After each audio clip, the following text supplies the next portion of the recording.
Okay, last season I wasn't sure with the magic missile reference if that was just geeky or not, but obviously someone working on the Magicians is a D&D fan, because Bigby has a long history of hand spells. Welcome to the heart of the stories we tell.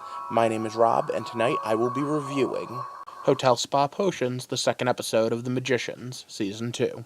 Tonight's episode of Magicians has a whole bunch of things, but I want to focus on its D&D connection, because I'm hoping that it's going to come up more. Yeah, I like everything going on with the series, but at the end of last season, when they started learning battle magic, they made a whole joke about learning magic missile. And magic missile is the most iconic form of attack from wizards in the D&D game created by Gary Gygax. But it's not the only reference, because you see, now we have a battle magic guy called, well, woman named Bigby. And Bigby is a D&D character and a set of D&D spells. Specifically, Bigby spells were created by players back when Gary Gygax was still running the game to begin with. Because back then they would play a wizard and that wizard would name a spell they created after themselves. So there was someone playing Bigby, coming up with these spells that were all hand-based, force-based attack spells, and miscellaneous control spells.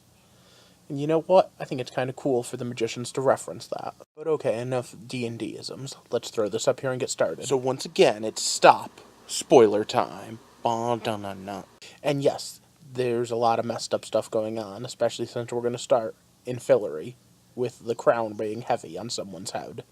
And yes, the stone that chose him chose well, because what they really need right now is a farmer, and the thing he hates being is a farmer. There's part of me that kind of laughs at the idea that Fillory, this magical place, just needs a little bit of down-home country thought. But really, it makes sense if you think about it. They've lived with magic, and now they need to learn how to be normal. And it goes back to something the Beast said. Wow, these people, without magic, they sure came up with a weird way of doing things.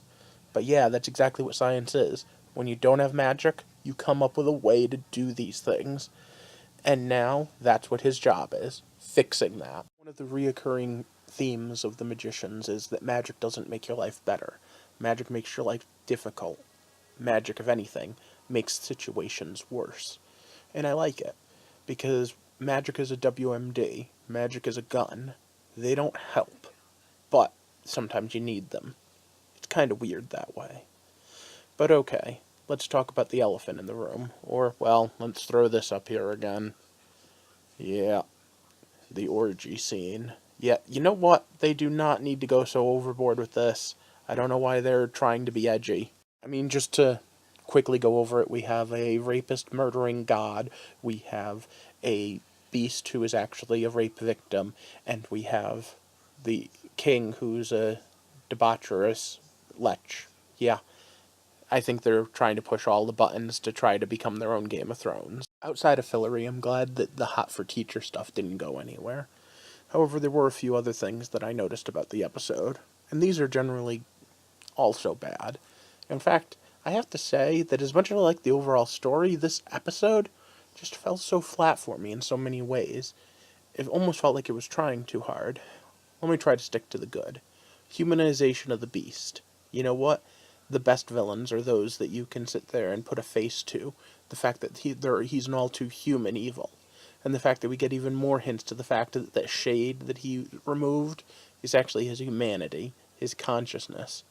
And good for her for not letting him do it to her. Because you know what? We need our pain, we need our memories, we need our anger, and we also need our humanity.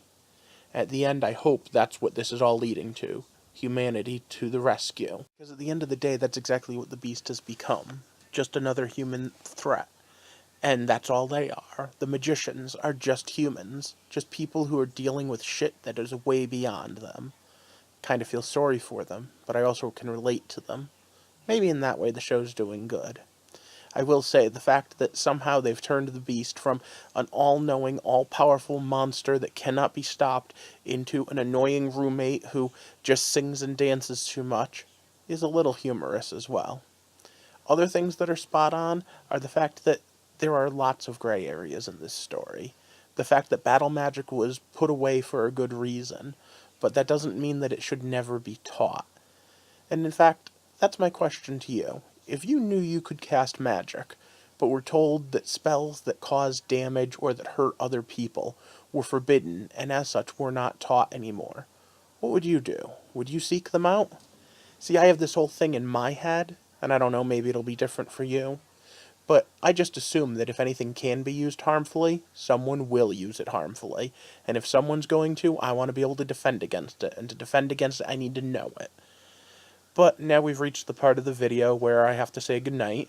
Overall, I'm still enjoying the series, even if tonight's episode felt a little flat.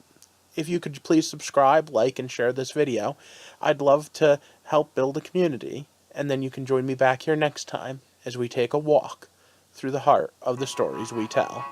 Thanks for watching.